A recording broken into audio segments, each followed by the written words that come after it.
lovers, this one goes for you. You have got to try this recipe next time you're making noodles. Looking super delicious. Let's see now what can we do with sausages.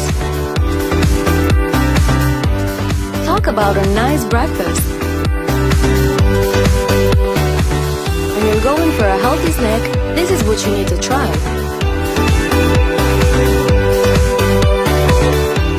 There's no way this won't taste good with these ingredients, that's for sure.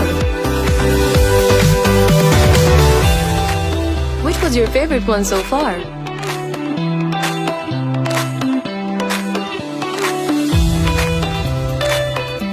We bet you've never tried this one before. It's surprisingly good. Thanks for watching.